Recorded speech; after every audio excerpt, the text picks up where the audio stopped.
Sometimes the most broken hearts recognize each other across a crowded room. At a glittering charity gala, a wealthy millionaire's cruel joke to a poor young girl, "Dance, and I'll adopt you," was meant to entertain his elite friends. But when the shy girl stepped forward and began to move, something extraordinary happened. Her dance wasn't just movement, it was pure emotion, telling a story of loss, hope, and survival that silenced the entire ballroom. The millionaire, who had built walls around his heart after his own painful childhood, found himself face to face with memories he'd buried for decades. What started as mockery became a moment of truth. But will this powerful man choose to remain the untouchable tycoon he's become?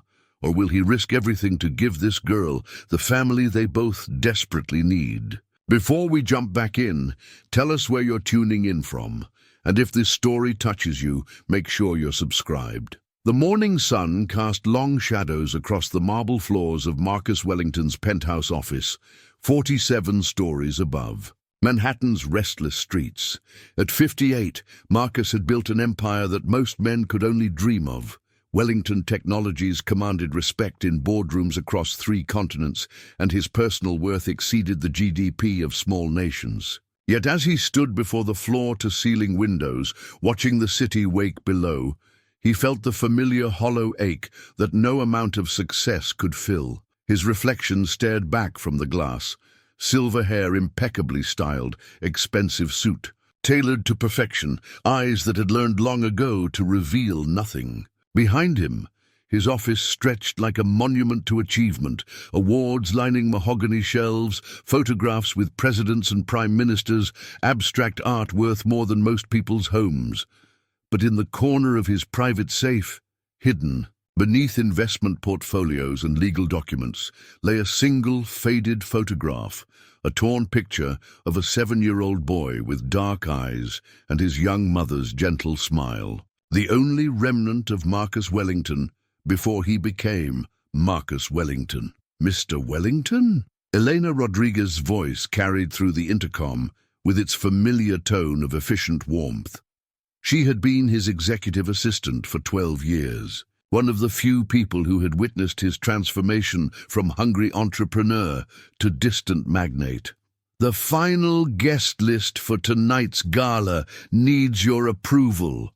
Marcus pressed the response button without turning from the window. "Send it to my tablet, Elena, and confirm the venue arrangements one more time." The Horizons Foundation Gala was his annual obligation, a glittering charity event that raised millions for abandoned children while allowing Manhattan's elite to display their generosity like expensive jewelry.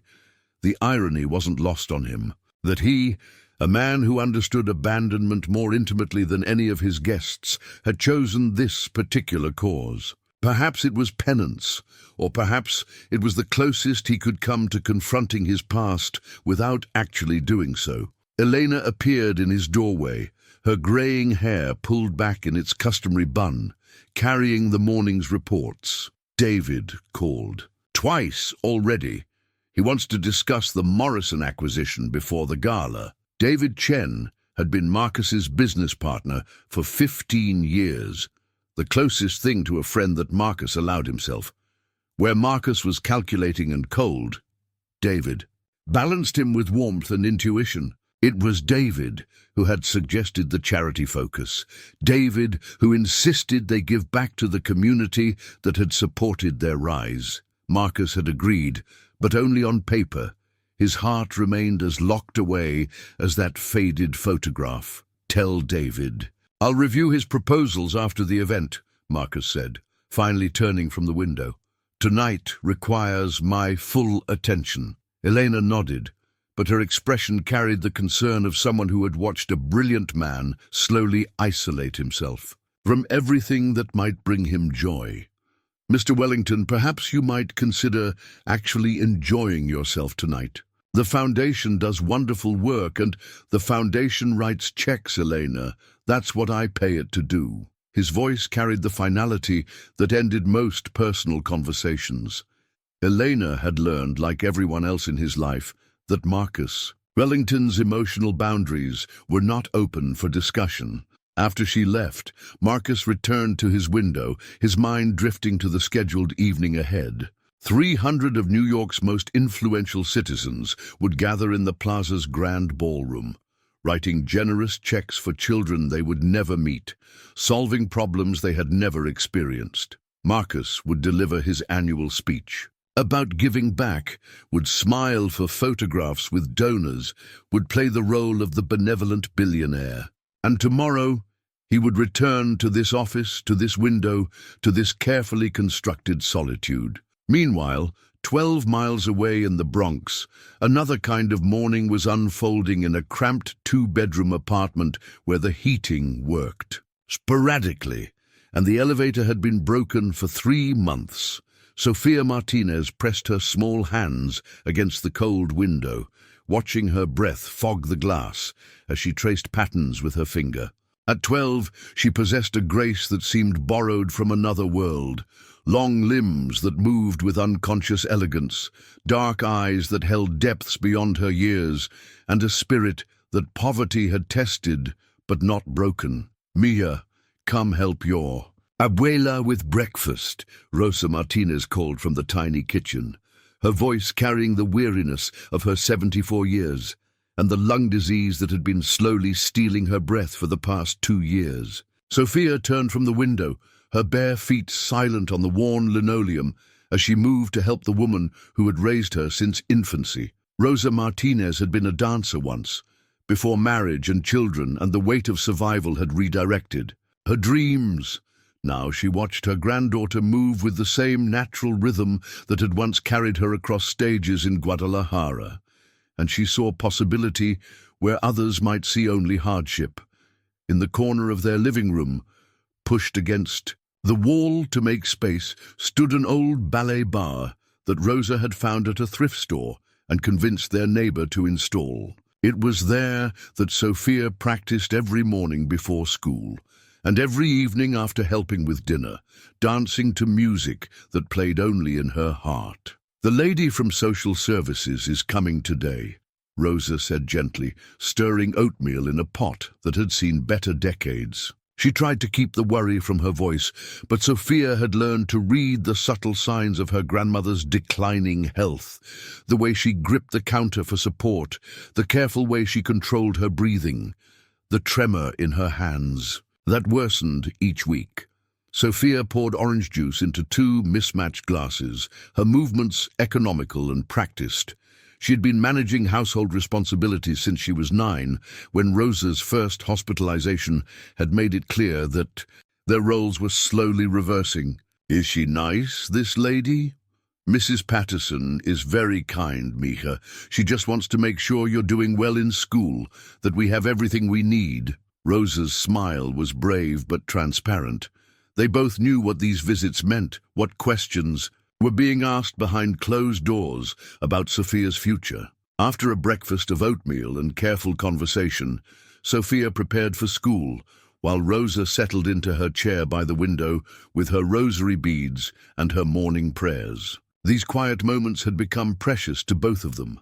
Sophia gathering her backpack and the lunch Rosa had packed with love, if not abundance.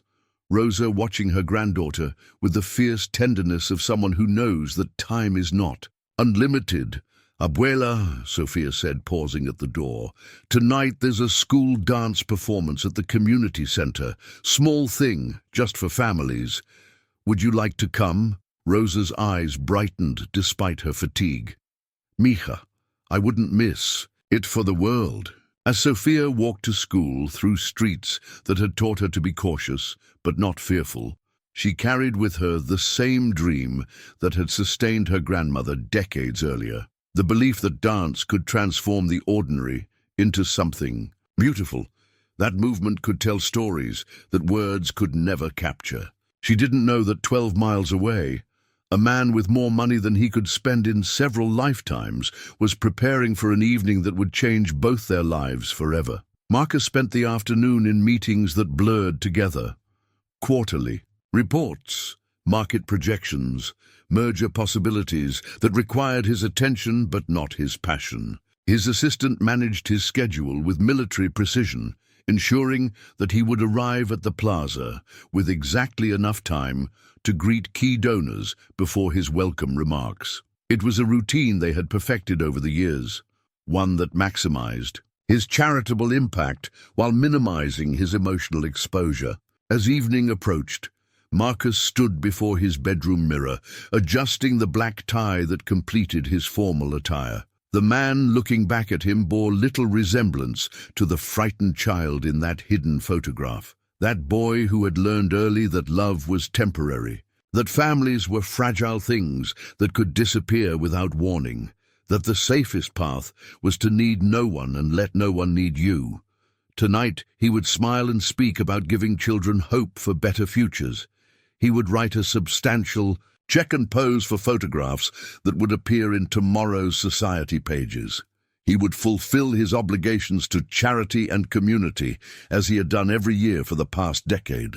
And he would return home to his quiet penthouse, his ordered life, his carefully maintained solitude. What Marcus could not know, as he straightened his tie and prepared to leave for the plaza, was that 12 miles away, a 12-year-old girl was practicing a dance that would shatter the walls he had spent 50 years building. He could not know that her story, told through movement and grace and the kind of raw honesty that only comes from genuine suffering, would find the cracks in his armor and remind him of everything he had chosen to forget. The evening ahead would begin like every other charity gala Marcus had attended, with predictable speeches and polite applause, and the comfortable distance between the helped and the helpers. But it would end with a moment of truth that neither money nor status could protect him from, a recognition that would force him to choose between the safety of his isolation and the terrifying possibility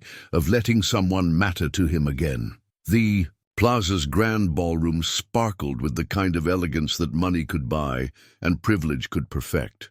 Crystal chandeliers cast warm light over tables adorned with white orchids and gold accents, while Manhattan's elite mingled in their finest attire, their laughter mixing with the gentle notes of a string quartet. Marcus stood near the podium, nursing a glass of champagne he hadn't touched, observing the familiar theater of charitable giving with the detached interest of someone who had played this role many times before. Elena appeared at his elbow, her evening gown a concession to the formality of the event. "The children from St. Catherine's home will be arriving shortly for the recognition ceremony," she murmured. "Mrs. Patterson is bringing 3 of them. Apparently they were specifically selected to represent the program." Marcus nodded absently, his attention focused on David Chen, who was engaged in animated conversation with a group of tech investors near the bar. David caught his eye and raised his glass in a subtle toast, a gesture that spoke to their long partnership and mutual understanding. In 2 hours, Marcus would have fulfilled his annual obligation to charity and returned to the predictable safety of his ordered world. The ballroom doors opened to admit Mrs. Patterson, a middle-aged social worker whose practical dress and genuine smile marked her as distinctly different from the evening's other guests. Behind her walked 3 children, 2 boys in borrowed suits that hung awkwardly on their small frames, and a girl whose simple black dress and carefully braided hair could not disguise the quiet dignity with which she carried herself. Sophia. Martinez had never seen such luxury in person, but she moved through the ballroom without the wide-eyed gawking that might have been expected from a 12-year-old. Her worn ballet slippers, hidden beneath the hem of her dress, had been carefully cleaned and patched with duct tape where the soles had begun to separate. They were the same shoes that had carried her through 3 years of stolen practice sessions. In that abandoned warehouse, through countless hours of dreaming about stages she had never seen and audiences she had never imagined. The recognition ceremony proceeded with the polished efficiency of all such events. Marcus delivered his prepared remarks about giving children hope and opportunity, his voice carrying the right blend of authority and compassion that the moment required. The 3 children stood quietly beside Mrs. Patterson as generous donors, applauded their presence without truly seeing them, their stories reduced to bullet points on printed programs that few would read and fewer would remember. It was during the cocktail hour that followed, when the crowd had relaxed into comfortable conversations about market trends and vacation plans, that Marcus found himself standing near the trio of children. They had been provided with soft drinks and appetizers, but their obvious discomfort in this alien environment was palpable. The two boys huddled together, whispering nervously, while Sophia stood slightly apart, her dark eyes taking in everything with the careful observation of someone who had learned early to read her surroundings for potential danger. Several guests had approached the children with well-meaning questions delivered in the kind of bright, false tone that adults often used when they wanted to appear caring without actually engaging. Marcus watched this performance with growing irritation, remembering his own childhood experiences with charitable visitors who had treated him like an exhibit rather than a person. Such a serious little thing, isn't she? Margaret Ashford, a pharmaceutical heiress known for her cutting wit and casual cruelty, appeared at Marcus's side with a glass of wine and a predatory smile. One wonders what stories these children might tell if they could actually express themselves properly. Marcus felt a familiar tightness in his chest, the same defensive anger that had served him well in business, but had cost him in every personal relationship he had ever attempted. They're children, Margaret, not entertainment. Oh, come now, Marcus, don't be so serious. Margaret's laugh was sharp and brittle. Look at the little dancer there. I heard Mrs. Patterson mention that she studies ballet in some dreadful community program. Perhaps she could give us a performance, a little culture to justify all this charity. The suggestion was made loudly enough to catch the attention of nearby guests, and Marcus saw several heads turn with the kind of idle curiosity that characterized much of the evening's social interaction. Sophia's posture shifted almost imperceptibly, her shoulders straightening as she sensed herself becoming the focus of unwanted attention. "Dance for us, darling," Margaret called out with the casual authority of someone accustomed to having her whims indulged. "Show these kind people how their donations are being put to good use." The conversation around them quieted as more guests noticed the developing situation.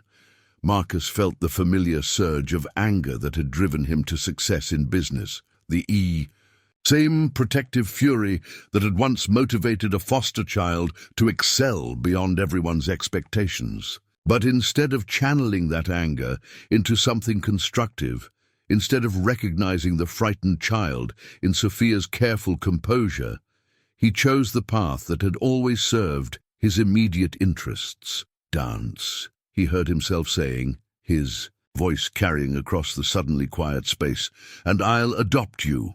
The words hung in the air like a physical presence, drawing shocked silence from guests who understood immediately that they had witnessed something crossing a line from charity into cruelty. Marcus felt the weight of their stares, the sudden shift in the room's energy, but his pride would not allow him to retreat from the position he had taken. Sophia looked directly at him then, her dark eyes meeting his with an intensity that stripped away the comfortable distance between donor and recipient. For a moment that stretched longer than either of them could have anticipated, she studied his face with the unsettling perception of someone who had learned to recognize truth behind polite masks. Then, without a word, she stepped forward into the space that had been cleared around her. What happened next would be replayed countless times on social media, analyzed by commentators, and remembered by everyone present as the moment when charity became something deeper and more dangerous than any of them had expected. Sophia began to move with a grace that transformed the ballroom into something sacred, her body telling a story that needed no music, no costume, no stage beyond the space her movements created. Her dance was not the pretty, sanitized performance that Margaret Ashford had expected. It was raw truth expressed through motion, the story of a child who had learned too early about loss, about responsibility, about the weight of caring for someone whose time was running out. Every gesture spoke of mornings spent in hospital waiting rooms, of nights when fever and coughing had stolen sleep from both grandmother and granddaughter, of dreams pursued in stolen moments between the demands of survival. Marcus found himself unable to look away, unable to breathe properly, as Sophia's movements awakened memories he had spent decades burying. He saw his 7-year-old self in her careful courage, remembered the night when social workers had explained that his mother wasn't coming back, felt again the hollow ache of being passed from family to family like an unwanted package. The ballroom had become completely silent, except for the whisper of Sophia's feet against marble and the subtle rustle of her simple dress. Guests who had come for an evening of comfortable charity found themselves witnessing something that demanded genuine, emotional response, something that made their usual donations feel inadequate and their usual distance impossible to maintain. When Sophia finally came to rest, standing small and straight in the center of the floor, the silence stretched for long seconds before tentative applause began to spread through the crowd. But Marcus barely heard it. He was staring at this child who had somehow reached through 50 years of carefully constructed armor to touch the frightened boy he had never allowed himself to fully mourn. Mrs. Patterson appeared at Sophia's side, her protective instincts activated by the charged atmosphere in the room. Without fanfare, she guided the 3 children toward the exit, understanding that the evening had become something none of them had anticipated. As they reached the ballroom doors, Sophia turned back once to look at Marcus, her expression unreadable but somehow forgiving. Marcus remained frozen in place as the room gradually returned to its previous energy, guests resuming conversations, with the forced brightness of people trying to process an unexpected emotional experience. But he could feel the weight of their glances, the subtle shift in how they regarded him, the understanding that something significant had occurred that would not be easily forgotten or forgiven. Elena appeared at his side, her concern evident despite her professional composure. "Mr. Wellington, perhaps we should—" "I need some air," Marcus said, his voice sounding foreign to his own ears. He moved through the crowd without acknowledging the attempts at conversation, without responding to the questioning looks, his mind replaying those moments when a 12-year-old girl had danced his own story back to him with devastating accuracy. Outside, in the cool October evening, Marcus stood on the plaza's steps and realized that his carefully controlled world had just been shattered by someone who weighed less than 90 pounds and wore duct-taped ballet slippers. The cruelest part was not what he had said to her, but what she had shown him about himself, that beneath all his success and power, he was still that abandoned child, still waiting for someone to choose him, still terrified of admitting how desperately he needed to belong to something larger than his own ambition. Behind him, the gala continued, but Marcus knew with cold certainty that nothing would ever be quite the same again. Marcus had not slept. He stood in his office before dawn, still wearing his tuxedo from the night before, staring at the framed contract hanging on his wall, the first business deal he had ever signed, a technology licensing agreement worth $12,000 that had launched Wellington Technologies 28 years ago. He had kept it as a reminder of his hunger, his determination to never again be at the mercy of others' charity or pity. But this morning, it seemed like a monument to something he was no longer certain he understood. His phone had been vibrating since 5 a.m. with calls from Eleanor, David, and numbers he didn't recognize. The notifications on his tablet showed message after message, but he couldn't bring himself to read them. Instead, he found himself remembering the weight of silence in the ballroom after Sophia had finished dancing, the way her eyes had held no accusation despite what he had done to her. Elena arrived earlier than usual, carrying coffee and wearing the expression of someone who had spent the night managing a crisis. "Mr. Wellington, we need to discuss last night. The video has been viewed over 2 million times since midnight." Marcus turned from the window, accepting the coffee with hands that he was grateful to note remained steady. "What video?" "Someone filmed the girls' dance and your Comment. It's everywhere: Twitter, Instagram, TikTok. The hashtag is trending nationally. Elena's voice carried the careful neutrality she used when delivering news she knew he wouldn't want to hear. "Show me." Elena hesitated, then activated her tablet. The video was grainy, clearly shot on someone's phone from across the ballroom, but the audio was devastatingly clear. Marcus watched himself deliver those words, "Dance and I'll adopt you," with the casual cruelty that had seemed momentarily clever the night before. Then came Sophia's response, her extraordinary dance compressed into 2 minutes of smartphone footage that somehow captured the full emotional impact of her performance.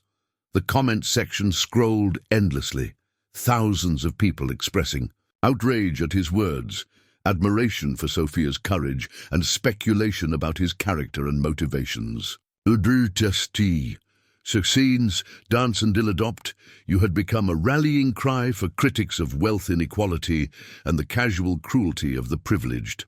Several major news outlets had already picked up the story, with morning show producers requesting interviews and journalists digging into both his background and Sophia's circumstances. "This will pass," Marcus said, but his voice carried uncertainty that Elena had never heard before. "These internet sensations always do. Mr. Wellington, David's been fielding calls since 6 a.m. 3 major clients are requesting meetings to discuss their ongoing relationships with us. The Morrison acquisition team wants assurance that this won't affect your ability to lead the merger." Elena paused, choosing her words carefully. "Your personal reputation has never been questioned before. This is uncharted territory." Marcus set down his coffee without tasting it. In 30 years of business, he had weathered economic downturns, hostile takeovers, and technological disruptions that had destroyed competitors. But he had always maintained moral high ground, even if that morality was more strategic than heartfelt. Now, for the first time, he was facing questions about his fundamental character. What do our PR consultants recommend? A public apology, immediate and sincere, followed by a substantial donation to children's charities and a commitment to mentoring programs. Elena's tone suggested she already knew his response. "They want to schedule a press conference for this afternoon." "No." The word came out sharper than Marcus intended. "I'm not apologizing for speaking honestly about what these charity events really are. Everyone in that room was thinking the same thing. I simply said it out loud." Elena studied his face with the perception born of 12 years of professional partnership. "Sir, may I speak freely?"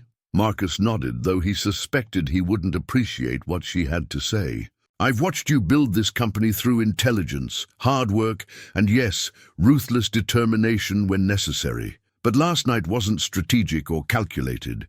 It was personal.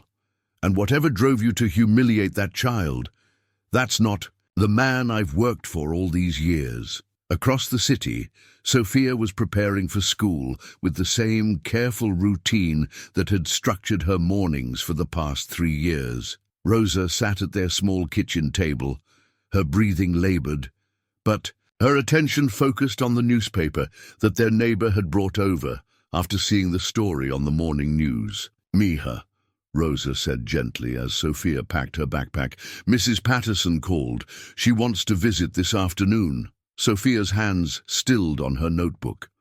Social worker visits outside their regular schedule usually meant significant changes, either very good news or very bad news, with little middle ground between them.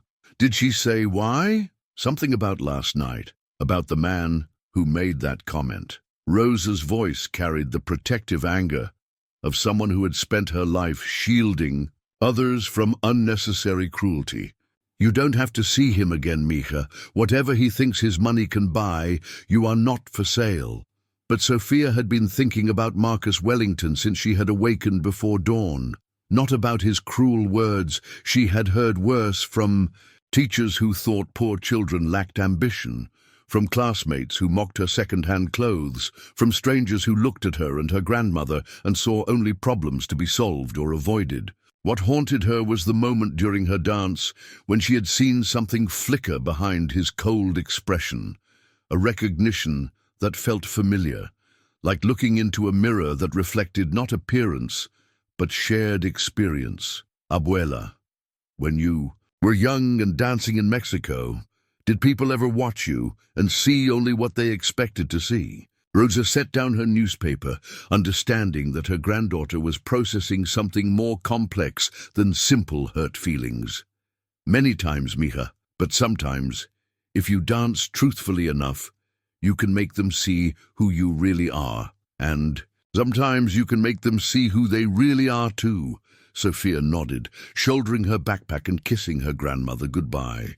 As she walked to school through streets that had grown familiar through repetition rather than affection, she found herself thinking not about becoming famous through the viral video, but about the expression on Marcus Wellington's face when her dance had ended. She had seen shame there, and recognition, and something that looked almost like grief. At 3 p.m., Mrs. Patterson arrived at their apartment with her briefcase and her careful smile, but also with news that neither Sophia nor Rosa had expected. "I've received an inquiry," she said, settling into the worn armchair that Rosa offered. "Mr. Wellington's attorney contacted our office this morning. He's requesting information about the adoption process." Rosa's hand moved instinctively to her rosary beads. "He wants to adopt Sophia? He wants to explore the possibility." His attorney made it clear that this is preliminary, that Mr. Wellington is simply gathering information about what such a process would involve. Mrs. Patterson's expression suggested she was as surprised by this development as they were. Of course, no decisions would be made without extensive evaluation and Sophia's complete consent. Sophia felt something cold settle in her stomach. "He was making fun of me. The whole room heard him." "Yes, and that video has been seen by millions of people who agree with you. But people can surprise us, Sophia. Sometimes shame can lead to growth if someone is brave enough to face what they've done wrong." Mrs. Patterson leaned forward slightly. "I'm not advocating for or against this. I'm simply telling you that the inquiry has been made. And if you're interested in learning more, we can arrange a meeting in a neutral setting." That evening, as Sophia helped Rosa prepare dinner in their tiny kitchen, both of them moved with the careful deliberation of people processing unexpected possibilities. The viral video had brought attention neither of them had wanted, but it had also apparently awakened something in Marcus Wellington that his wealth and success had not anticipated. "What do you think, Misha?" Rosa asked as they sat down to rice and beans and the quiet that had become their evening companion. Sophia considered the question while pushing food around her plate. She thought about the warehouse where she practiced dancing alone, about the nights when Rosa's coughing kept them both awake, about the uncertain future that grew more pressing with each doctor's visit. But mostly, she thought about that moment of recognition she had seen in Marcus Wellington's eyes, the understanding that had passed between them despite his cruel words. "I think," she said slowly, "that maybe broken people recognize each other. And maybe that's not always a bad thing." Marcus had not intended to hire a private investigator. The decision emerged gradually over 3 sleepless nights, born from a restlessness that even his most demanding business projects could not quiet. He told himself it was due diligence. If he was genuinely considering adoption, he needed to understand what he might be accepting responsibility for. But as he read the report that arrived in an unmarked envelope, he recognized a deeper motivation that he was not yet prepared to acknowledge. Sophia Elena Martinez, age 12, honor roll student despite chronic absences related to caring for her ailing grandmother, mother unknown, father listed as deceased on school records, raised since infancy by Rosa Martinez, age 74, former seamstress diagnosed with emphysema and congestive heart failure 18 months prior. Medical bills averaging $4,000 monthly, with Rosa's Social Security and Sophia's part-time tutoring income covering perhaps half their basic expenses. The investigators' photos showed a girl who moved through her days with purpose, and that belied her age, walking Rosa to medical appointments, shopping carefully with food stamps and coupons, returning to that abandoned warehouse 3 evenings a week where she danced alone under broken skylights. The report noted her volunteer work at St. Catherine's Children's Centre, where she helped younger children with homework and reading, her patience with frustrated students, earning praise from staff who had no idea about her own struggles at home. Marcus set the report aside and walked to his safe, withdrawing that faded photograph of his 7-year-old self. The boy in the picture had possessed the same serious expression he had seen in Sophia's eyes, the same careful composure of someone who had learned too early that security was fragile and depending on others was dangerous. But that boy had never found anyone willing to see past his defensiveness to the fear underneath. Elena knocked and entered without waiting for permission, a privilege earned through years of managing his schedule and his moods with equal efficiency. "David's been calling. The Morrison team wants a conference call this afternoon about your level of commitment to the merger." "My commitment is unchanged," Marcus said, returning the photograph to the safe with movements that Elena noted were more deliberate than usual. "Is it?" Elena's question carried the weight of their long professional relationship. "Because you've missed 2 strategy meetings this week, turned down 3 client dinners, and yesterday I found you staring out the window for 45 minutes, when you should have been reviewing acquisition budgets." Marcus closed the safe and turned to face his assistant, recognizing that she deserved honesty, even if he was not entirely certain what that honesty would reveal. "I need you to arrange something, discreetly." "What kind of something?" "I want to visit St. Catherine's Children's Centre, not as a donor making a formal visit, just as someone interested in seeing their programs." Marcus paused, aware that his next words would signal a departure from everything Eleanor had come to expect. From him. "The girl from the gala volunteers there. I want to observe how she interacts with the other children." Eleanor studied his face, with the perception that had made her invaluable to his business success. "Mr. Wellington, may I ask what you're hoping to accomplish?" "I'm hoping to understand whether I made a mistake that night, or whether I stumbled accidentally into something that might actually matter." 3 days later, Marcus found himself in an unfamiliar part of Brooklyn, standing outside a converted brownstone where children's voices carried through open windows and colorful artwork decorated every visible surface. St. Catherine's served the neighborhood's most vulnerable families, children who needed tutoring, safe spaces after school, and adults who understood that poverty required creativity rather than judgment. Director Margaret Santos greeted him with the warm suspicion of someone accustomed to well-meaning donors who disappeared after writing checks and taking photographs. She led him through rooms where teenagers helped elementary students with reading, where donated computers provided internet access for homework, where a small kitchen produced snacks for children who might not eat again until school lunch. The following day, "Our volunteers are the heart of this place," Margaret explained, as they approached a corner where several young children sat in a circle around a slightly older girl. "Most of our high schoolers come here because they need community service hours, but we have a few who come because they genuinely care about making a difference." Marcus recognized Sophia immediately, though she looked different here than she had in the formal setting of the gala. Her hair was pulled back in a simple ponytail, her clothes were practical rather than special, and her attention was focused entirely on a 6-year-old boy who was struggling to sound out words in a picture book. Her patience was evident in the way she waited for him to work through each syllable, her encouragement gentle and specific. "That's Sophia," Margaret said, following Marcus's gaze. "She's only here twice a week because of family responsibilities, but the younger children ask for her constantly. She has a gift for making them feel capable, rather than stupid." Marcus watched as Sophia helped the boy finish a page, then listened as he excitedly described the pictures and what he thought might happen next in the story. Her responses showed genuine interest rather than condescending praise, and when he stumbled over a difficult word, she showed him strategies for breaking it down rather than simply providing the answer. She mentioned that someone might be interested in adopting her, Margaret continued, her voice carefully neutral. She seemed hopeful but cautious about the possibility. What did she say exactly? That sometimes people surprise you. That maybe someone could choose to care about her for reasons beyond pity or obligation.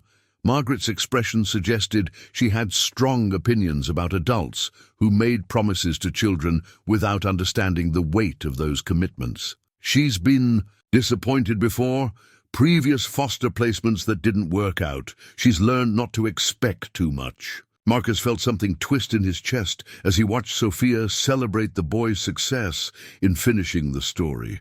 Her smile genuine and warm in a way that made her appear younger and more vulnerable than she had seemed in the ballroom. Here, surrounded by children who looked up to her, she revealed a capacity for nurturing that spoke to depths of character he had not anticipated. As they prepared to leave, Marcus found himself approaching the reading circle, drawn by impulses he did not entirely understand. Sophia looked up as his shadow fell across their books, her expression shifting from surprise to careful politeness. "Mr. Wellington," she said, rising with the automatic courtesy that had been drilled into her by Rosa's careful parenting. "I didn't expect to see you here. I wanted to see the center's programs," Marcus said, aware that his usual corporate confidence sounded artificial in this setting. "Mrs. Santos tells me you're an excellent volunteer." Sophia glanced at the younger children who were watching this exchange with curiosity. "I like helping them learn. Sometimes people think they're not smart just because they need more time or different explanations." The comment carried no accusation, but Marcus heard the parallel to his own assumptions about her background and abilities. Standing in this room surrounded by evidence of her character and compassion, his cruel words from the gala seemed even more inexcusable than they had in his sleepless replaying of that evening. "Perhaps," he said carefully, "we might have a conversation sometime about possibilities." Sophia's hand moved unconsciously to touch something in her pocket, Rosa's rosary beads, which she carried everywhere since her grandmother's last hospitalization. They had become her talisman, smooth and warm from generations of faithful hands, a reminder that faith sometimes required taking risks on outcomes that could not be guaranteed.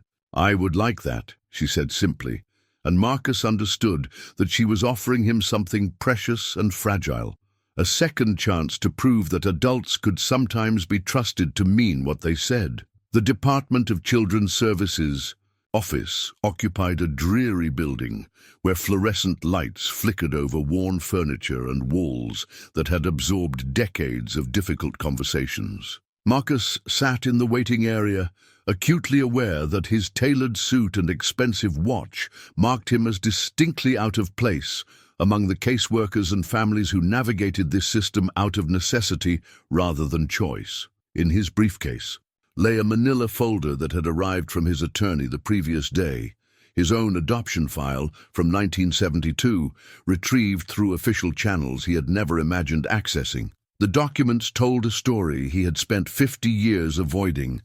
A 7-year-old boy placed in emergency care when his mother died in a car accident.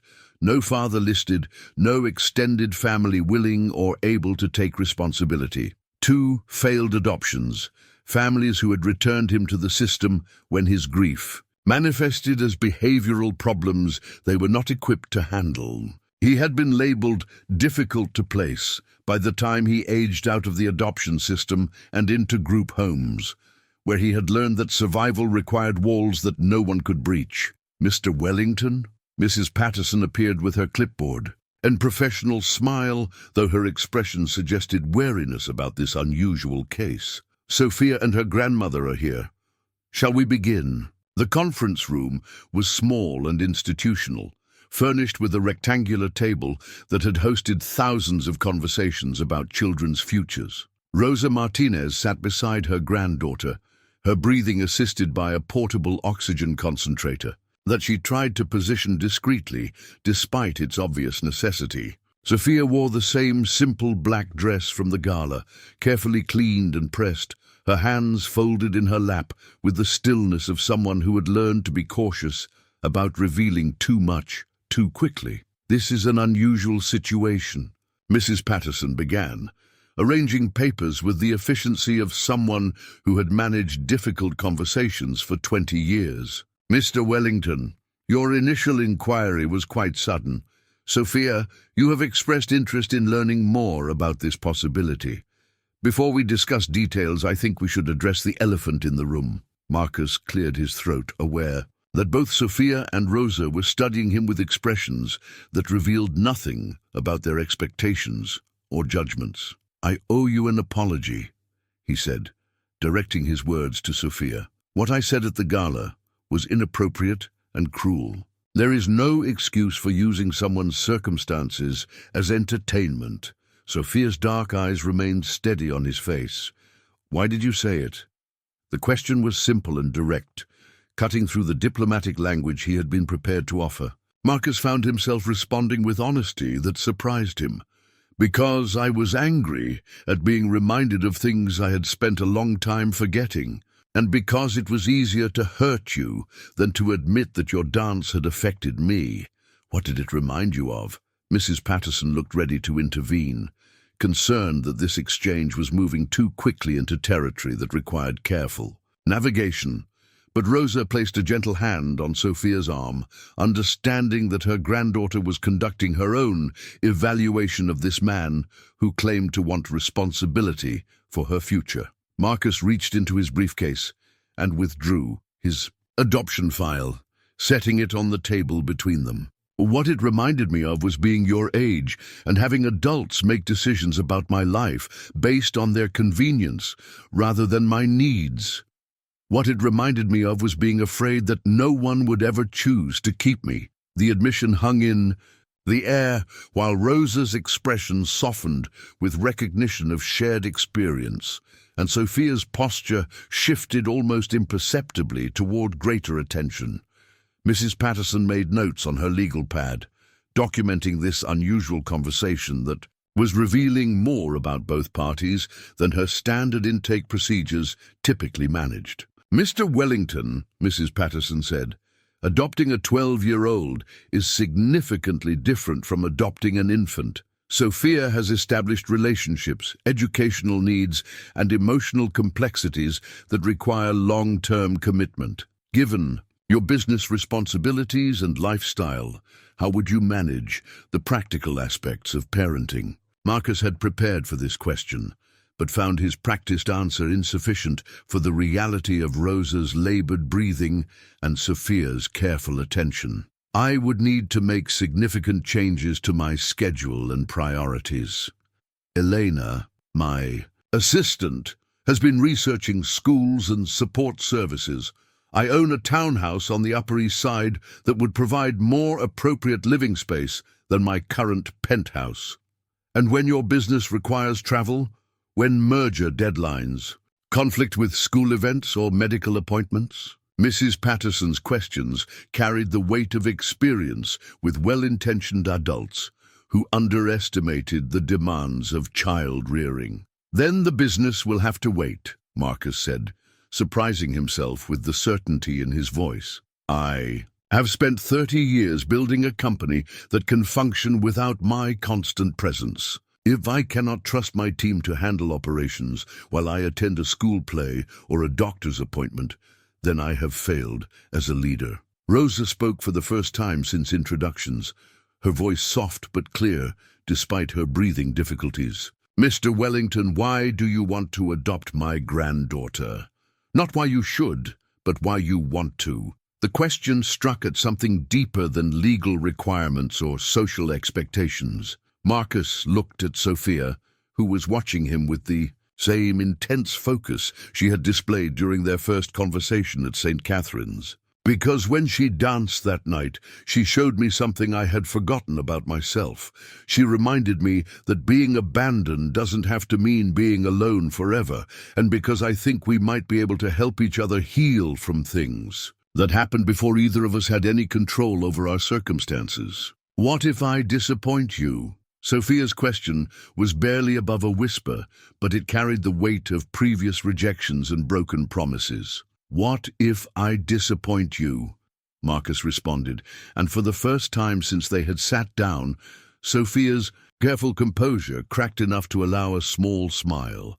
The meeting continued for another hour, covering practical matters of home studies and background checks, psychological evaluations and transition timelines. But the essential questions had been answered in those first few exchanges, when 3 adults and 1 extraordinarily mature child had chosen to speak truthfully about fear and hope, and the possibility that families could be created through choice, rather than blood.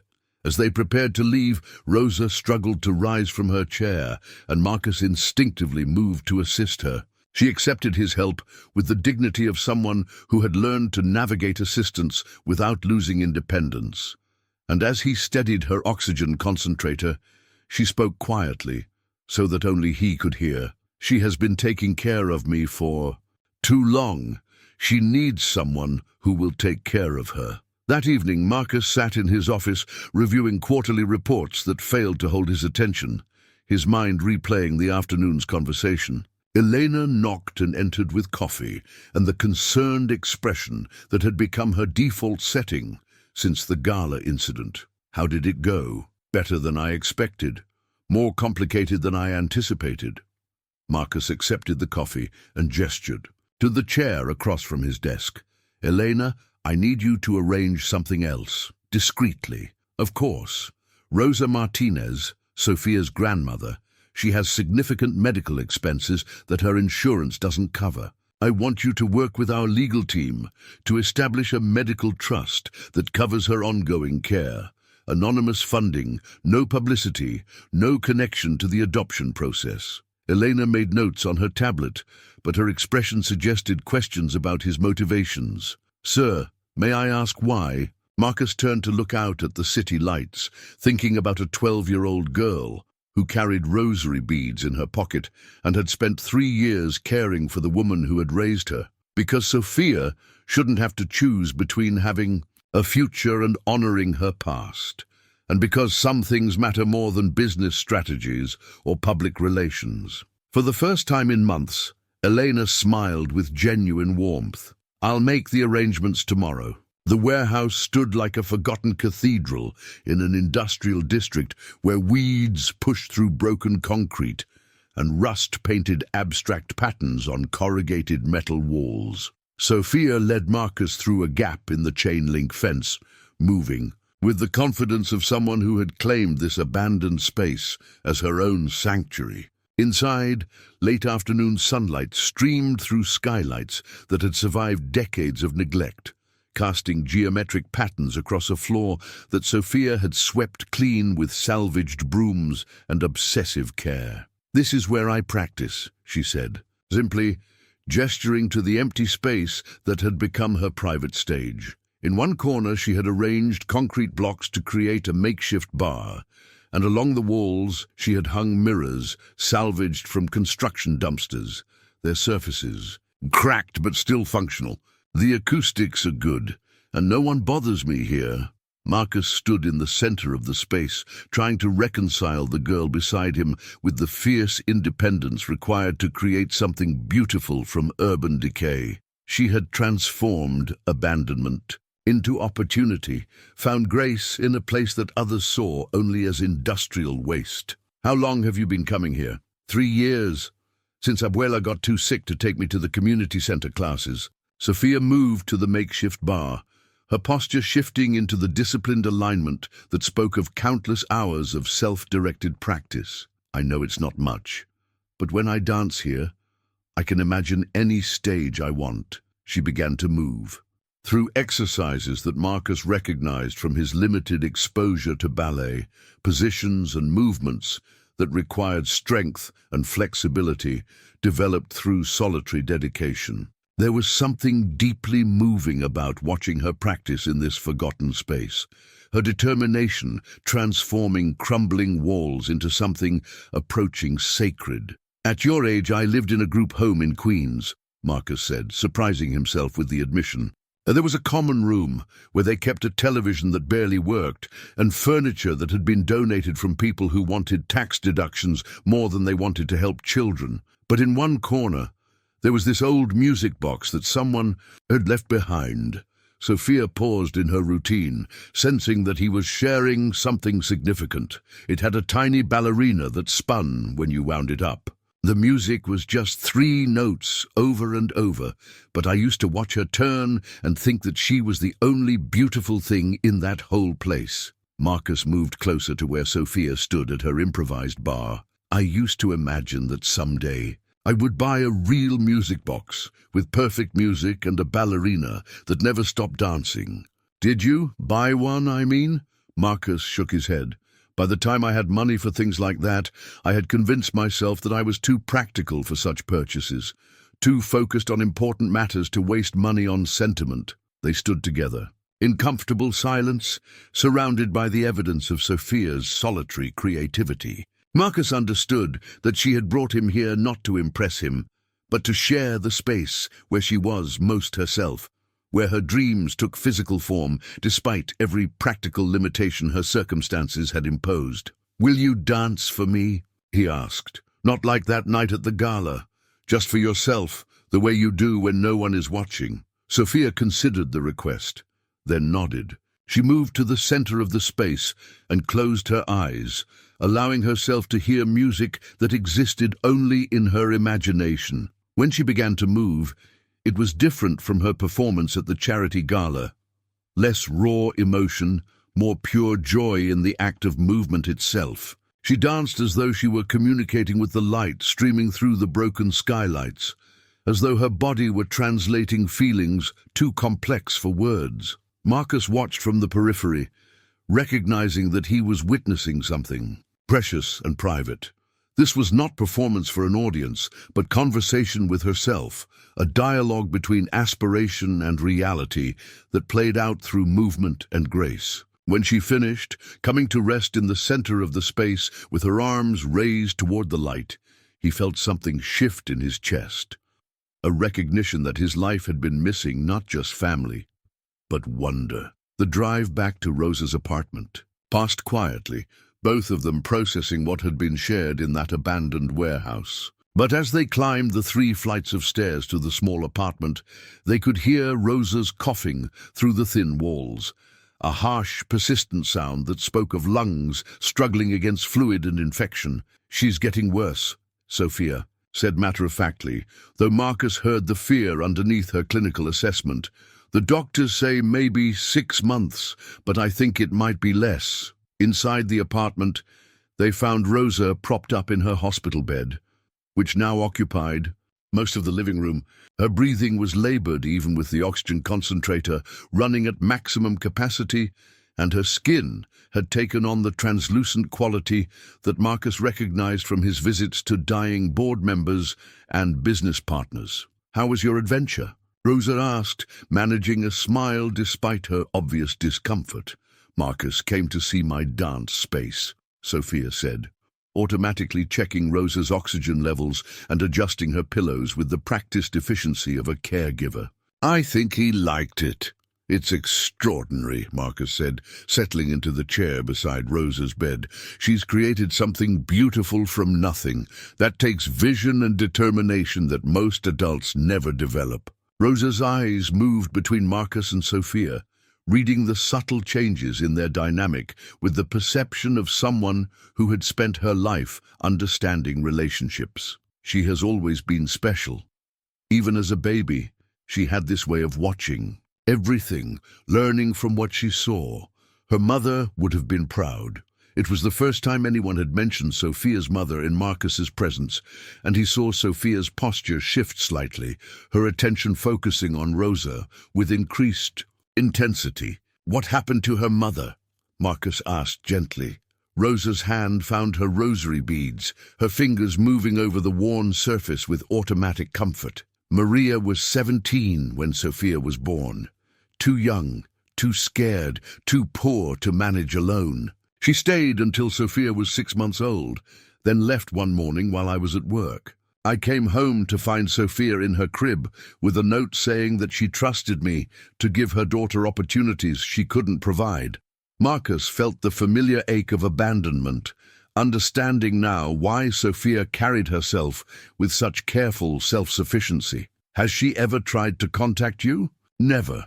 But I have always told Sophia that her mother loved her enough to make sure she would be safe, even if she couldn't be the one to provide that safety. Rosa's breathing grew more difficult, but she continued with determination. Sometimes, the most loving thing you can do is admit that someone else can give a child what you cannot. The words hung in the air while Marcus considered their application to his own situation. His phone had been buzzing throughout the afternoon with calls from David about the Morrison acquisition, which was now seriously threatened by his continuing association with the viral video scandal.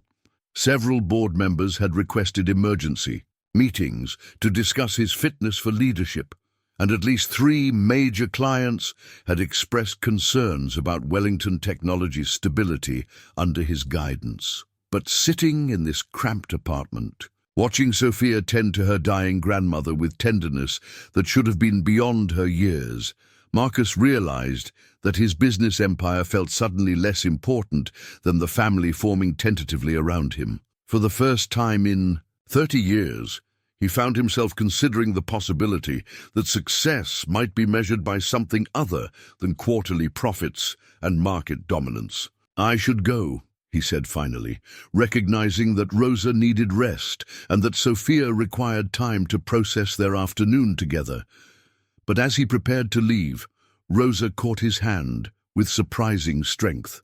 "Take care of her," she whispered, her eyes holding the urgency of someone who knew her time for ensuring her granddaughter's future was rapidly running out. She deserves someone who will see her as I have seen her, not as a problem to be solved, but as a gift to be treasured. Marcus squeezed her hand gently, understanding that he was receiving not just a request, but a sacred trust. "I will," he said, promised. And for the first time in his adult life, he meant those words with his entire heart. Rosa Martinez died on a Tuesday morning in October, with autumn light streaming through the hospital window, and Sophia holding her hand. She had been slipping in and out of consciousness for 3 days, her breathing growing increasingly shallow despite the medical team's efforts to keep her comfortable. Marcus had maintained a vigil alongside Sophia, their shared exhaustion creating an intimacy born of mutual concern for the woman who had become the bridge between their separate wounds. "Mija," Rosa whispered, her voice barely audible above the rhythm of the machines monitoring her failing systems. "Come closer. There are things I must tell you before I cannot." Sophia leaned forward, her ear close to Rosa's lips, while Marcus respectfully moved toward the window to allow them privacy for what he assumed would be final words of love and guidance. But Rosa's next words carried clearly enough for him to hear, and they changed everything he thought he knew about coincidence and fate. "Your mother's name was Maria Elena Martinez. But before she married your grandfather, before she became Rosa Martinez, she was Rosa Elena Castellanos." Rosa's breathing was labored, but her voice carried the urgency of someone who had carried secrets too long. "Sophia, my darling child, you are not just my granddaughter through Maria. You are my great niece through blood that goes back generations." Sophia's hand tightened on Rosa's, confusion evident in her expression. "Abuela, I don't understand." "My sister Carmen died in a car accident in 1972. She left behind a 7-year-old boy named Marcus." Rosa's eyes moved to where Marcus stood frozen by the window, his face drained of color as the implications of her words settled into place. "I was 19, unmarried, working 2 jobs just to survive. The social worker said I could not take him, that I had no stable home to offer. I have regretted that decision every day for 51 years. The hospital room fell into silence, broken only by the mechanical sounds of Rosa's life support and Marcus's sharp intake of breath. He moved slowly back toward the bed, his mind struggling to process information that recontextualized his entire understanding of abandonment and family, and the cruel irony that had brought him and Sofia together. "Carmen Castellanos was your mother." Marcus's voice was hoarse with shock. "You're my aunt?" Rosa nodded weakly, her eyes moving between Marcus and Sofia with the satisfaction of someone finally able to complete a truth that had been incomplete for decades. "I kept track of you through the system as long as I could. I knew when you were placed in foster homes, knew when you aged out, knew when you started your company. I was so proud, mijo, but I was also too ashamed to contact you. I had failed. You when you needed family most." Sofia looked between Rosa and Marcus, her mind working to understand the connection that made them not strangers brought together by chance, but family separated by tragedy and reunited through circumstances that now seemed less coincidental than destined. "Marcus is my uncle. Your great-uncle through his mother, my sister, and your uncle through choice, if he still wishes to be." Rosa's breathing became more difficult, but she pressed on with determination. "The DNA test I had done last month confirmed what I had suspected since I saw his photograph in the newspaper. The bone structure, the eyes, the way he stands when he is thinking. He is Carmen's son." Marcus felt the hospital room tilt around him as 50 years of believing himself utterly alone collapsed into the recognition that family had been searching for him, grieving for him, carrying guilt about him for longer than he had been carrying his own pain. The cruel joke he had made at the charity gala took on new dimensions of irony. He had unknowingly mocked his own great niece, had offered adoption to someone who was already his family through blood and tragedy, and the random cruelties that had separated them before either could understand what they were losing. "Why didn't you tell me sooner?" he asked, his voice breaking with emotion he had not allowed himself to feel since childhood. "Because I wanted you to choose her for herself. Not because you felt obligated by blood. Because I wanted to see if you could love her the way Carmen would have wanted, freely, completely, without reservation." Rosa's eyes filled with tears that she no longer had the strength to shed. "I have watched you both discover each other, and I have seen that what grows between you is real family, not just biological connection." The revelation hung between them like a bridge spanning decades of separation and misunderstanding. Marcus reached out tentatively to touch Sofia's hand, and she did not pull away. Instead, she studied his face with new recognition, seeing in his features the family resemblance that Rosa had noticed, but they had been too overwhelmed by their own circumstances to observe. "The night at the gala," Sofia said slowly, "when I was dancing, I felt like you understood something about my story that other people couldn't see." "Because it was my story too," Marcus replied, his voice heavy with the weight of connections he was only beginning to understand. "We recognized each other because we've been living the same pain, just separated by generations and circumstances." Rosa's hand moved weakly toward the bedside table, where a manila envelope lay among the flowers and cards that had accumulated during her final days. "There are photographs," she whispered, "of Carmen, of you as a baby, of the family before. Everything fell apart. I saved them for 50 years, hoping someday I would have the courage to find you and explain." Marcus opened the envelope with hands that trembled, despite his efforts to maintain composure.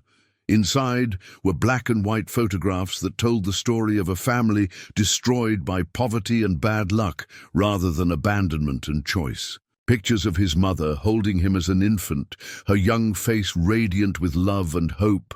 Photos of Rosa and Carmen as teenagers, their resemblance to Sofia startling in its clarity.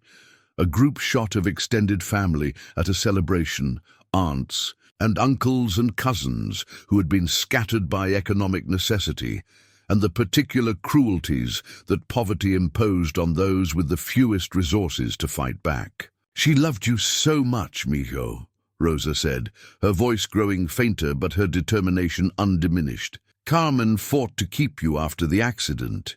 She was working 3 jobs, living in a studio apartment with no heat, but she refused to consider giving you up. The night she died, she was driving home from her evening job at a diner, falling asleep at the wheel because she had been awake for 36 hours trying to earn enough money to keep you both fed. The story dismantled the narrative Marcus had constructed about his abandonment, replacing it with truth that was somehow both more painful and more healing than the fiction he had carried. His mother had not left him by choice. She had died trying to provide for him. His family had not rejected him out of cruelty. They had been too broken by their own struggles to offer the stability that a traumatized child required. "I'm sorry," Rosa whispered, her words directed to both Marcus and Sophia. "I'm sorry it took so long for you to find each other. I'm sorry you both had to grow up believing you were alone. I'm sorry I wasn't strong enough 50 years ago to fight for family, when fighting would have mattered most." Sophia leaned forward to kiss Rosa's forehead, her own tears finally flowing freely. "You brought us together, Abuela. Maybe not the way you planned, but you brought us home to each other." Rosa smiled with the last of her strength, her eyes moving. Between the two people who represented both her greatest regret and her most profound hope for redemption. "Take care of each other," she said. "You are family now, by blood and by choice. That is a gift that should not be wasted." She died 20 minutes later with Marcus and Sophia holding her hands and promising that her final wish would become their sacred commitment. In the quiet that followed, as nurses came to attend to the practical matters that death required, Marcus and Sophia sat together in the recognition that they were no longer alone in the world. That family, lost and mourned and given up for, dead, had somehow found its way back to them through circumstances that were tragic and beautiful and impossibly complex. The adoption papers would need to be revised to reflect their biological relationship. Legal complications would arise from the fact that family connections required different processes than stranger adoptions. Marcus's business partners would undoubtedly see this development as further evidence of his distraction from professional responsibilities. But sitting in that hospital room, holding the hand of a child who was both stranger and family, Marcus understood that some truths were worth whatever complications they created. He had spent 50 years believing himself incapable of love because he had never learned to receive it. Now he faced the possibility that love might not be something he needed to learn, but something he needed to remember, something that had been waiting patiently for family to return to him in forms he had never thought to expect. "Uncle Marcus," Sophia said quietly, testing the words and finding them strange but right. "Niece Sophia," he replied, and for the first time in either of their lives, they understood what it meant to belong somewhere that could not be taken away by circumstances or time, or the random cruelties that had separated them before they were old enough to fight back. Rosa's funeral filled St. Michael's Catholic Church beyond capacity, with mourners spilling into the aisles and standing along the walls in testament to a life spent caring for others, despite having little to give beyond love and unwavering faith. Marcus sat in the front pew beside Sophia, both of them dressed in formal black that somehow emphasized how much their lives had changed in the weeks since that first meeting at the charity gala. Sophia's hand rested in his, a connection that felt both natural and miraculous, family reclaimed from decades of separation and loss. Father Martinez delivered the eulogy in Spanish and English, speaking of Rosa's fierce devotion to her granddaughter and her unwavering belief that family could be found in the most unexpected places. The congregation included neighbors from Rosa's apartment building, volunteers from St. Catherine's Children's Center, medical staff who had cared for her during her final months, and dozens of children whose lives she had touched through her. Quiet acts of service and compassion. "Sophia has asked to say something," Father Martinez announced, and Marcus felt her hand tighten on his as she rose to approach the pulpit with the composed dignity that had characterized her response to every challenge life had presented. My grandmother taught me that family is not just something you are born into, but something you choose to create and protect, Sophia began, her voice carrying clearly through the crowded church. She chose to raise me when my mother couldn't. She chose to love my Uncle Marcus, even when circumstances separated them for 50 years. And she chose to bring us together because she believed that love is stronger than whatever tries to keep it apart. Marcus watched from the front pew, struck by the way grief had deepened rather than diminished Sophia's natural grace. She spoke, without notes, her words flowing from a heart that had processed more loss than most adults would experience in a lifetime, yet had somehow retained its capacity for hope and trust. Before she died, Abuela asked me to dance at her memorial service, not because she wanted entertainment, but because she said dancing was the closest we could come to touching joy, even in the middle of sorrow. Sophia's voice wavered slightly, but she continued with determination. I want to dance for her now, and for all of you who loved her, and for the family that she helped me find. The church fell into reverent silence as Sophia moved to the space before the altar, her simple black dress and ballet slippers transforming the sacred space into a stage where grief and celebration could coexist. She began to move without music, her body creating rhythms that spoke of loss and gratitude, of ending and beginning, of love that transcended the boundaries between life and death. Marcus watched through tears he no longer tried to hide, understanding that he was witnessing not just a memorial for Rosa, but a declaration of faith in the family they were choosing to become. Sophia's dance told the story of 3 generations: Carmen's brief life and tragic death, Rosa's decades of faithful guardianship, and the future that was now possible because love had found its way across time and circumstance to reunite what had been broken. When the service ended, Marcus and Sophia received condolences from the community that had embraced Rosa and, by extension, had begun to embrace them. Mrs. Patterson approached with papers that required Marcus's signature. Final documents for the adoption hearing scheduled for the following week, modified to reflect their biological relationship, but proceeding nonetheless, because legal family recognition required official processes regardless of blood connections. The hearing is Wednesday at 10 a.m., she said quietly, her expression carrying concern that extended beyond procedural requirements. Judge Morrison will want to interview both of you separately and together.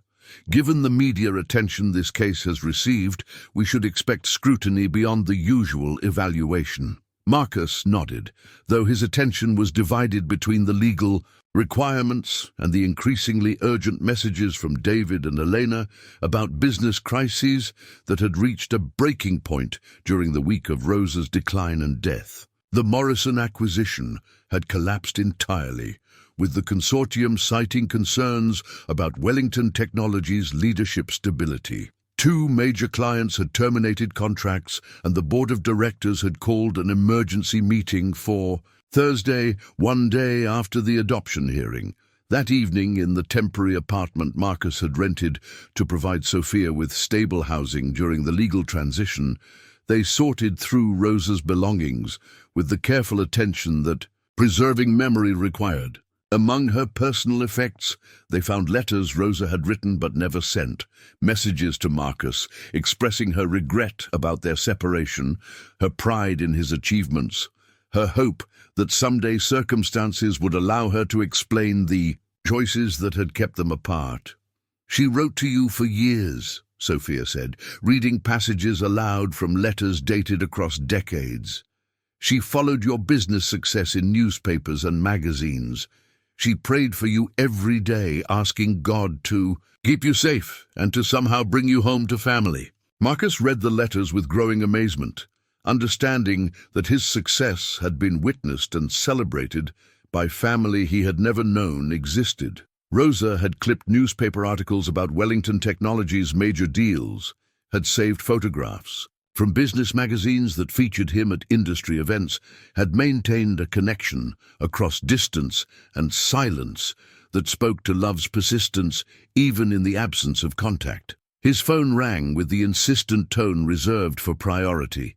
Calls. David's name appeared on the screen, and Marcus reluctantly answered, aware that he could no longer postpone conversations about business realities that threatened everything he had built. "The board meeting is tomorrow at 3 p.m., David said, without preamble, his voice carrying the strain of managing crises that Marcus's distraction had created. "They're going to force a vote of no confidence unless you can provide guarantees about your commitment to the company. The Henderson Group is backing a hostile takeover bid that values our stock at 40% below market price." Marcus sank into the chair beside Sophia, who continued sorting through Rosa's photographs, but was clearly listening to his side of the conversation. "What kind of guarantees are they demanding?" "That you drop this adoption proceeding. That you issue a public statement distancing yourself from the charity gala incident. That you recommit to full-time leadership without personal distractions." David's voice carried reluctance, as though he disliked being the messenger for ultimatums he did not personally support. "Marcus, I've been your partner for 15 years. I've watched you build this company through intelligence and determination that most people can't even comprehend.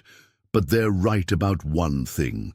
You haven't been the same since that night at the plaza." "Because I'm not the same," Marcus said, looking at Sophia, who had set down the photographs and was watching him with the careful attention of someone who understood that her future was being decided through conversation she could only partially hear. "I'm better than I was, more complete, more human. The board doesn't care about your personal growth. They care about stock prices and market confidence and quarterly projections that meet investor expectations." David's voice softened slightly. "I'm not saying they're right, but I am saying that you need to choose. Keep the company that has defined your life for 30 years, or keep this girl who has known you for 6 weeks. The choice presented itself with stark clarity. Return to the safe isolation of business success that had sustained him for decades, or risk everything for the terrifying vulnerability of family love that offered no guarantees beyond the promise of connection." Marcus understood that his board of directors was offering him a final opportunity to retreat to the emotional safety of wealth and power and carefully maintain distance from anything that might require genuine emotional investment. "What do you think I should do?" he asked Sophia after ending the call and explaining the ultimatum she would face with him. Sophia set down the box of Rosa's letters and moved to sit beside him on the couch, her expression carrying the serious consideration of someone who had learned early that important decisions required careful thought. "I think you should do what feels true to who you want to be, not who you used to be. What if I choose you and lose everything else? What if I can't provide the security and opportunities that you deserve? What if you choose the company and spend the rest of your life wondering what family might have felt like?" Sophia's response carried wisdom that belied her 12 years. Abuela used to say that regret weighs more than risk. Maybe the question isn't what you might lose, but what you might never find if you don't take the chance. Marcus pulled her into an embrace that felt like coming home after 50 years of wandering. Tomorrow would bring the adoption hearing that would make their family legal and permanent. Thursday would bring the board meeting that would determine whether his business empire would survive his choice to prioritize love over profit. But tonight, sorting through Rosa's treasured memories in an apartment that was beginning to feel like home, Marcus understood that he had already made his decision. He withdrew the legal adoption papers from his briefcase, documents that had been revised and refined through weeks of legal consultation, but ultimately represented a simple choice: to claim and be claimed by someone whose love was offered freely rather than earned through achievement or performance. The papers were dense with legal language about rights and responsibilities, but their essential meaning was clear: family created through choice rather than accident, commitment that transcended the circumstances that had brought them together. "Ah, you ready for this?" he asked Sophia, indicating both the adoption papers and the uncertain future they represented. "I've been ready for family my whole life," she replied. "The question is whether you're ready to stop being afraid of it." Marcus signed the papers with handwriting that remained steady despite the magnitude of what his signature represented. For the first time in his adult life, he was choosing love over safety, connection over control, the possibility of profound happiness over the certainty of profitable isolation. Tomorrow, if the judge approved their petition, Sophia would become his legal daughter and he would become her legal father. Family reclaimed from the randomness of loss and the persistence of love that had waited patiently for circumstances to allow their reunion. Outside, October wind rattled windows and scattered leaves across streets that led toward uncertain futures. But inside their temporary home, surrounded by Rosa's carefully preserved memories and the legal documents that would formalize their chosen family, Marcus and Sophia faced the adoption hearing with the quiet confidence of people who had found something worth risking everything to protect. The Manhattan family court building buzzed with unusual activity as Marcus and Sophia approached the entrance through a gauntlet of news cameras and reporters who had been covering their story since the viral video first appeared. Judge Elizabeth Morrison's courtroom had become the focal point for a case that had captured public attention far beyond typical adoption proceedings, transforming what should have been a private legal matter into a national conversation about family, privilege, and the possibility of genuine personal transformation. Inside, the courtroom's formal atmosphere carried the weight of decisions that would reshape lives. Marcus sat at the petitioner's table, wearing his most conservative suit, while Sophia beside him wore the same black dress from Rosa's funeral, her hands folded in her lap with the composed dignity that had characterized her response to every challenge. Mrs. Patterson occupied the social services table with files documenting their months-long evaluation process, her expression cautiously optimistic despite the complications that had emerged in recent days. Judge Morrison entered with the authoritative presence of someone who had spent 20 years making decisions about children's futures. Her grey hair was pulled back severely, and her dark eyes missed nothing as she surveyed the unusually crowded courtroom that included character witnesses, media representatives, and legal observers drawn by the case's public profile. "This is an unusual adoption petition," Judge Morrison began, her voice carrying across the courtroom with crisp authority. "Mr. Wellington, you are seeking to adopt your biological great-niece under circumstances that have attracted significant public scrutiny.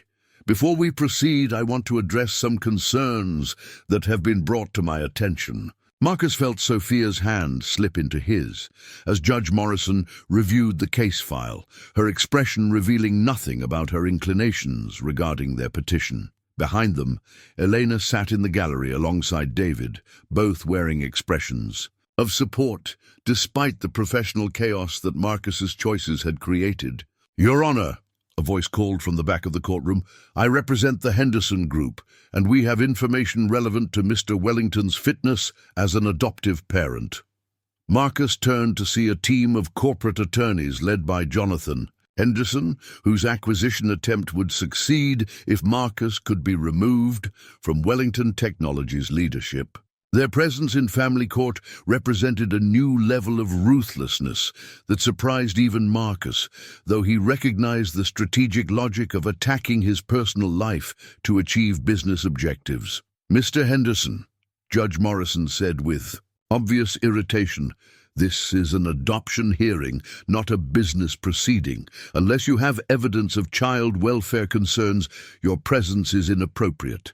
"Your Honor, we believe Mr. Wellington's recent behavior demonstrates emotional instability incompatible with parenting responsibilities. His abandonment of business duties, his erratic decision-making, and his history of cold, calculating behavior all suggest that this adoption represents a publicity stunt rather than genuine commitment to a child's welfare." The accusation hung in the courtroom air, while Marcus felt his jaw clench with the familiar anger that had served him well in business, but would not help him here. Sophia's hand tightened on his, and he drew strength from her calm presence as Judge Morrison considered whether to allow testimony that clearly exceeded the bounds of normal adoption proceedings. "I will hear character witnesses for both sides," Judge Morrison decided, "but I warn all parties that my only concern is the best interests of this child. Business disputes have no place in my courtroom unless they directly impact parenting capacity." What followed was an hour of testimony that laid bare both Marcus's business reputation and his personal transformation. Elena testified about his increasing humanity over the past months, his willingness to prioritize Sophia's needs over professional obligations, and his genuine care for her well-being. David spoke about Marcus's fundamental integrity despite his competitive nature, and Mrs. Patterson presented evidence of his consistent support for Sophia throughout Rosa's illness and death. The Henderson Group's attorneys presented a different narrative. Marcus as a ruthless corporate leader whose recent sentimentality represented either calculated manipulation or psychological breakdown rather than authentic personal growth. They cited his history of firing employees without personal consideration, his reputation for cold strategic thinking, and his complete lack of prior experience with children or family relationships. "Miss Martinez," Judge Morrison said, addressing Sophia directly, "you are old enough to express your own preferences about this adoption. Do you want Mr. Wellington to become your legal father?" Sophia rose with the poise of someone who had been preparing for this moment since Rosa first suggested that family could be chosen as well as inherited. "Your Honor, I know that Mr. Wellington said something cruel to me the night we met, but I also know that he apologized, that he has shown me kindness and respect every day since then, and that he loved my grandmother even though he had only known her for a short time." She paused, gathering her thoughts with the careful consideration that Marcus had learned to recognize as her approach to important conversations. "I have lived my whole life taking care of other people. My grandmother, younger children at the center, classmates who needed help with schoolwork. Mr. Wellington is the first adult who has ever wanted to take care of me. Not because he felt sorry for me, but because he thinks I'm worth protecting and loving." "Miss Martinez, what makes you believe that Mr. Wellington's feelings are genuine rather than temporary sentiment?" Sophia looked directly at Marcus before answering, her dark eyes holding the certainty that comes from authentic recognition. "Because he sees me the way I really am, not the way other people expect poor children to be. He listens when I talk about my dreams instead of telling me to be more realistic. And because when my grandmother was dying, he held my hand and cried with me instead of trying to fix things that couldn't be fixed." Judge Morrison made notes on her legal pad while Marcus struggled to maintain composure in the face of Sophia's testimony. Her words revealed depths of observation and emotional intelligence that transformed the courtroom's formal proceedings into something approaching sacred witness to the bond that had developed between them. "Mr. Wellington," Judge Morrison said, "you have built a business empire through qualities that these proceedings suggest may be incompatible with effective parenting.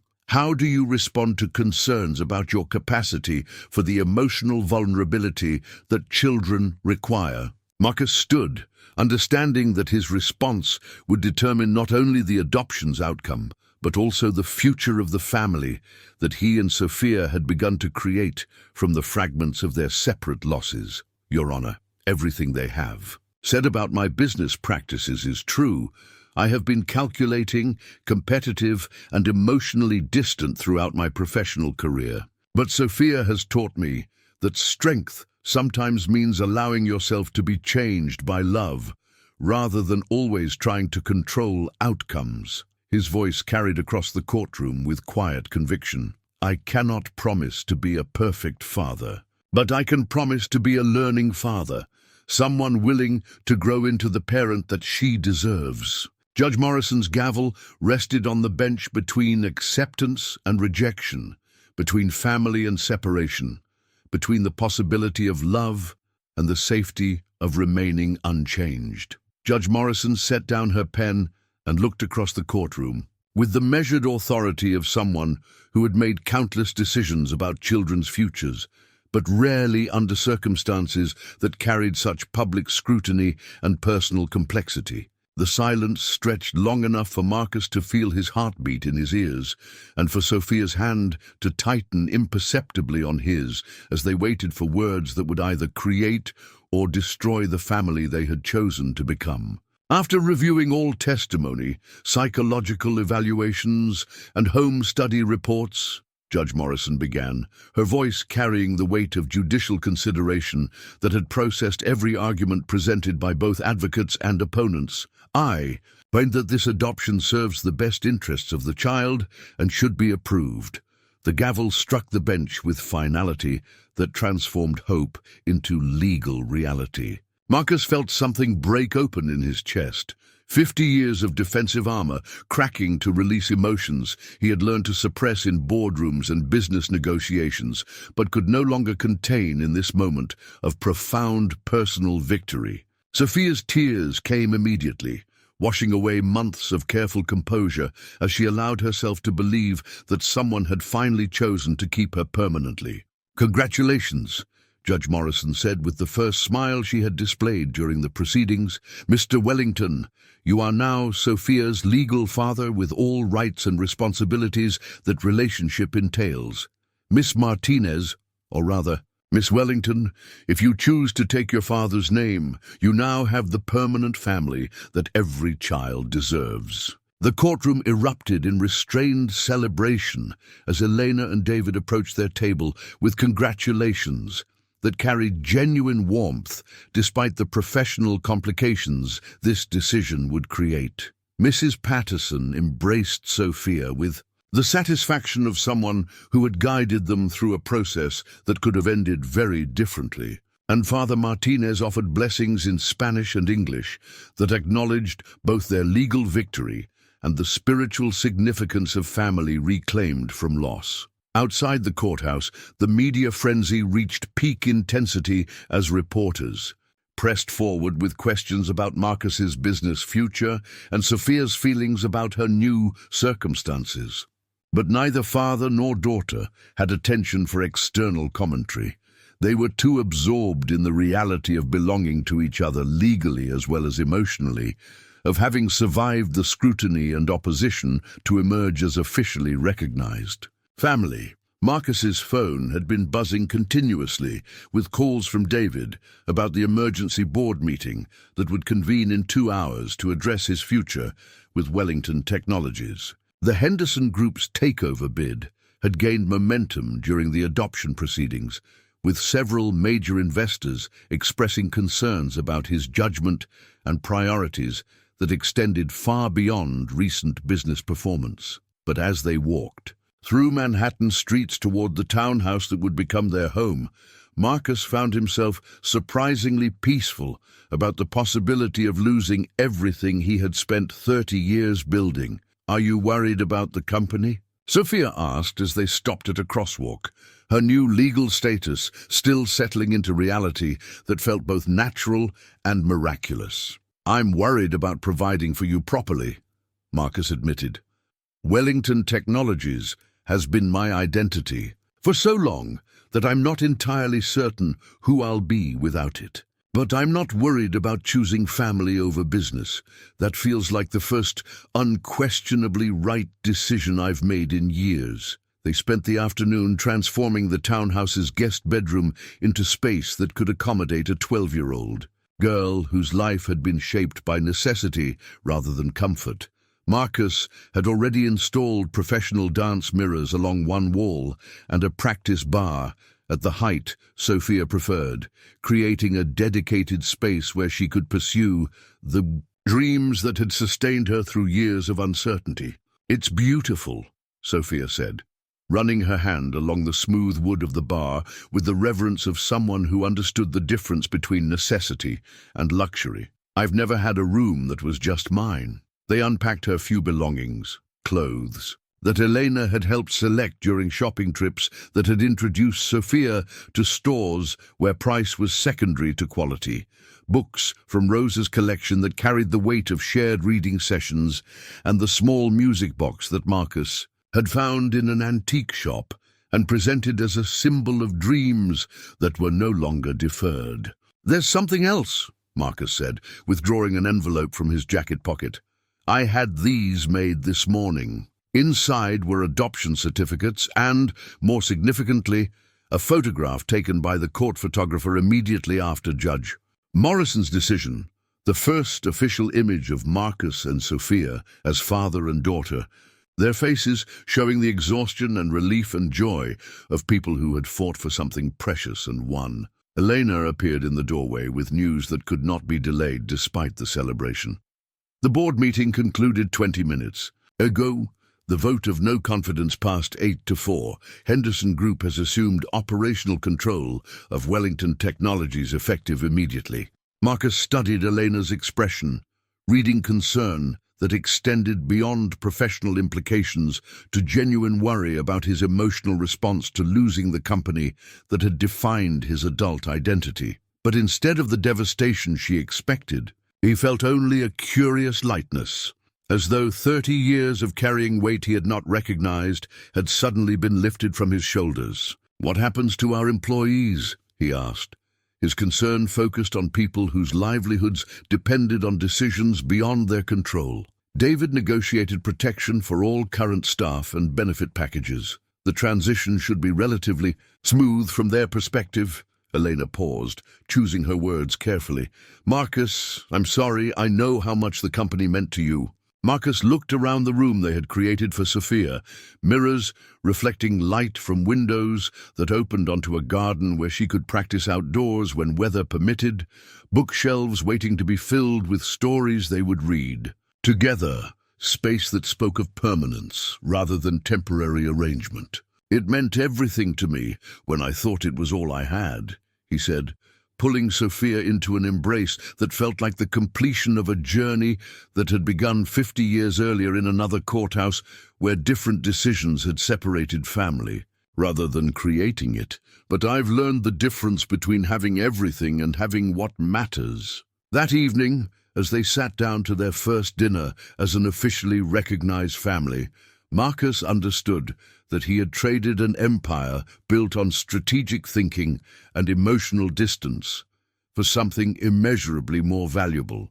a daughter who had chosen to trust him with her future, a home filled with laughter and possibility, and the knowledge that love, once found, could transform loss into the foundation for something entirely new. The photograph from the courthouse sat on the mantel, capturing the moment when two people who had spent their lives believing themselves fundamentally alone, discovered that family could be reclaimed from the most unexpected circumstances. That belonging was not something you inherited, but something you created through choice and commitment, and the courage to risk everything for the possibility of genuine connection. 6 months after the adoption was finalized, Marcus stood in the wings of Lincoln Center's David H. Koch Theater, watching his daughter prepare for her first major dance recital with the American Youth Ballet Company.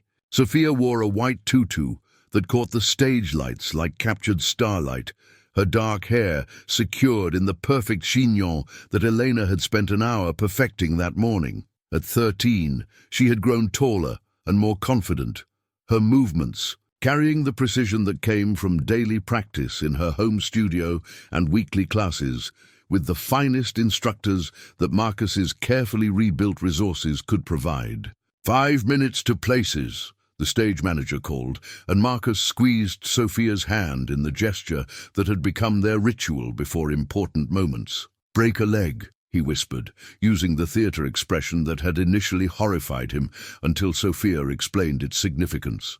"I love you, Dad," she replied, the words still carrying the miracle of family claimed rather than inherited, of belonging that had survived legal challenges and financial upheaval to become the foundation upon which both their lives now rested. Marcus made his way to the audience, where Elena and David had saved seats in the section reserved for family members. The past 6 months had required rebuilding not only his financial situation, but also the professional relationships that his dramatic life changes had strained. Elena had remained loyal despite offers from Wellington Technologies' new management, helping him establish Martinez Wellington Consulting, a smaller firm focused on ethical business practices and family-friendly policies that reflected his transformed priorities. David had eventually joined as a partner after the Henderson Group's management philosophy proved incompatible with his own values. "How is she feeling?" Eleanor asked as Marcus settled into his seat, her maternal concern for Sophia having evolved from professional duty into genuine affection. "Nervous, but ready," Marcus replied, his attention focused on the stage where young dancers were taking their positions for the evening's opening number. "She's been practicing this piece for 3 months. I've watched her perfect every movement, every expression, every transition from our living room to the studio at school." The lights dimmed, and the curtain rose on a performance that transported the audience into worlds where movement told stories that words could never capture. Marcus watched his daughter dance with the same extraordinary grace that had first captured his attention at the charity gala. But her technique had been refined through months of dedicated instruction, and her emotional expression had deepened through the security of knowing she was loved and supported without condition. During intermission, Marcus stepped outside to review the documents that Elena had brought for his signature. The charter for the Rosa Martinez Foundation, a non-profit organization dedicated to supporting children in the foster care system and families dealing with medical hardships. The foundation represented their commitment to transforming personal pain into public service, using Marcus's business expertise and Sophia's lived experience to create programs that address the systemic failures they had both survived. Mrs. Patterson says they have 15 families ready for the mentorship program, Elena reported, indicating the foundation's flagship initiative that paired successful adoptive families with those beginning the process. And the Medical Assistance Fund has already helped 12 children receive treatments their families couldn't afford. Marcus signed the documents with handwriting that had grown steadier over the months, as his life had gained purpose beyond profit maximization. The foundation occupied modest offices in the same building as his consulting firm, their proximity reflecting the integration of professional success with personal mission that had become his new definition of meaningful work. When the second act began, Marcus watched Sophia perform a solo piece that told the story of transformation, a dance that began in darkness and isolation, moved through struggle and discovery, and concluded in light and connection. The choreographer had worked with Sophia to create movements that reflected her own journey from abandonment to belonging, and watching her tell that story through pure artistic expression, Marcus understood that they had both found ways to transform their painful histories into sources of strength and hope. The performance concluded to sustained applause that brought the young dancers back for multiple curtain calls. Marcus stood with the rest of the audience, his pride in Sophia's achievement mixing with amazement at how completely his life had been reconstructed around values he had once considered impractical sentimentality. Later that evening they attended the reception that followed each recital, where Marcus met other parents who had navigated the complex journey of supporting young artists while maintaining realistic expectations about professional futures. These conversations would have been impossible for him a year earlier.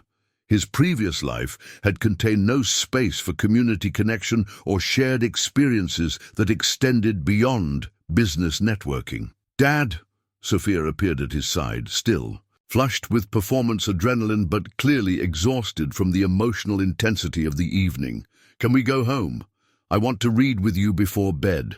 Their evening reading had become a sacred ritual, 30 minutes when they shared books that ranged from classic literature to contemporary young adult fiction, their discussions revealing how differently each generation processed similar themes of identity, belonging, and the search for meaning. Tonight, they were working through Maya Angelou's poetry, Sophia's growing understanding of metaphor and symbolism, challenging Marcus to think more deeply about how language could capture experiences that seemed beyond words. As they settled into the comfortable chairs, in their library, a room lined with books that represented both their individual interests and their shared intellectual curiosity, Marcus reflected on the transformation that had begun with his cruel joke at a charity gala and had evolved into the most meaningful relationship of his life.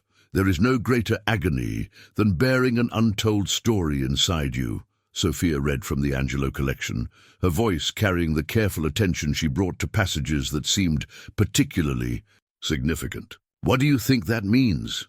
Marcus asked, though he suspected her interpretation would reveal depths he had not considered. "I think it means that keeping secrets about who you really are makes you sick inside. Like you did before we found each other, and like I did when I was pretending that taking care of Abuela wasn't scary." Sophia closed the book and curled up in her chair with the unconscious grace that characterized all her movements. "But I think it also means that when you finally tell your real story, when you find someone who wants to hear it, that's when you can start being healthy and happy." Marcus set down his own book and looked around their home, taking in the dance photographs that documented Sophia's artistic growth, the foundation charter that represented their commitment to helping other families find their way to connection, and the quiet contentment that had replaced the restless ambition that had driven him for 30 years. "I think," he said, reaching over to turn off the reading lamp, "that we've both finally learned how to tell our stories in ways that create something beautiful instead of just surviving something difficult." As they prepared for bed in a home that had become sanctuary rather than mere shelter, Marcus understood that he had traded an empire built on emotional isolation for something infinitely more valuable, a family created through choice and sustained by love that had transformed two people's separate stories of abandonment into a shared narrative of belonging and hope.